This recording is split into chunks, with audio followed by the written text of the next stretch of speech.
Welcome back to the Dennis Damp Show. One of the questions I get all the time from federal employees goes something like this. Dennis, I served in the military before coming into federal service. Is military buyback really worth it? And my answer is usually very simple. For most people, absolutely. In fact, buying back my military time was one of the smartest financial decisions I ever made. I served 4 years in the United States Air Force before beginning my federal career. Early on, I decided to purchase that military time. At the time, it didn't seem like a life-changing decision, just some paperwork, a few payments, nothing exciting. But looking back today, it directly increased my retirement benefits and helped me maximize my federal pension, and that's exactly why I want to talk about military buyback today. Because there are still thousands of federal employees who either don't know it exists or don't fully understand how valuable it can be. So let's start with the basics. What exactly is military buyback? The official name is military service deposit, but most people simply call it military buyback. If you served on active duty and later became a federal civilian employee, the government may allow you to receive retirement credit for those military years. Think about that for a second. Most retirement strategies involve saving more money, working longer, investing better.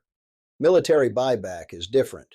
You're taking years you've already earned and potentially adding them to your federal retirement calculation. That's why it can be so powerful. When those years are added to your civilian service, two things can happen. First, your pension can increase. Second, you may become eligible to retire sooner. Both of those are huge wins.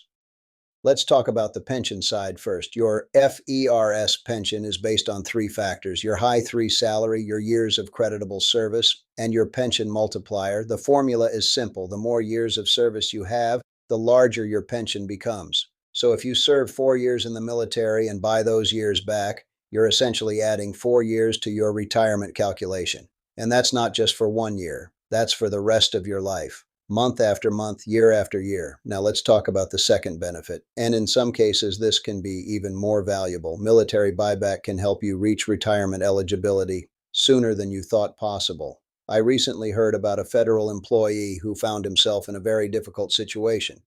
His agency was going through a reduction in force. He was essentially waiting to lose his position. The problem was that he didn't have enough service time to qualify for a voluntary early retirement authority, commonly called a VERA. He needed 25 years of service. He didn't have it. At least that's what he thought. Then he realized he had military service he had never bought back.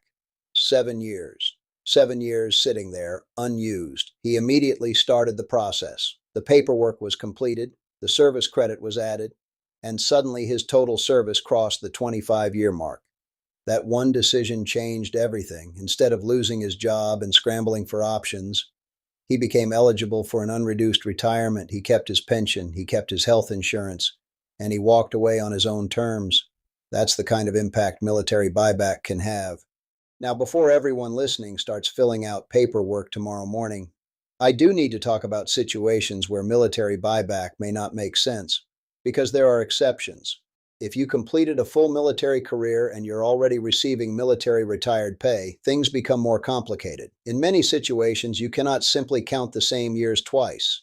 To use those military years toward your civilian retirement, you may have to waive your military pension, and for many retirees, that would not be a good trade. In fact, most of the time, keeping the military pension ends up being the better financial decision. That's why it's important to run the numbers. Don't assume, verify. Every situation is different. There are also exceptions. Many reservists and National Guard members can buy back active duty service and still keep their reserve retirement benefits. Certain disability-related retirements can also follow different rules. The point is simple. Don't automatically assume you're eligible, but don't automatically assume you're not either. Now let's talk about the biggest mistake I see: waiting. I can't tell you how many times I've seen someone put this off for years, sometimes decades, and that can be expensive. Here's why. When you first enter federal civilian service, you generally have a 3-year window to complete your military buyback without interest being added. 3 years. That's it. Once that window closes,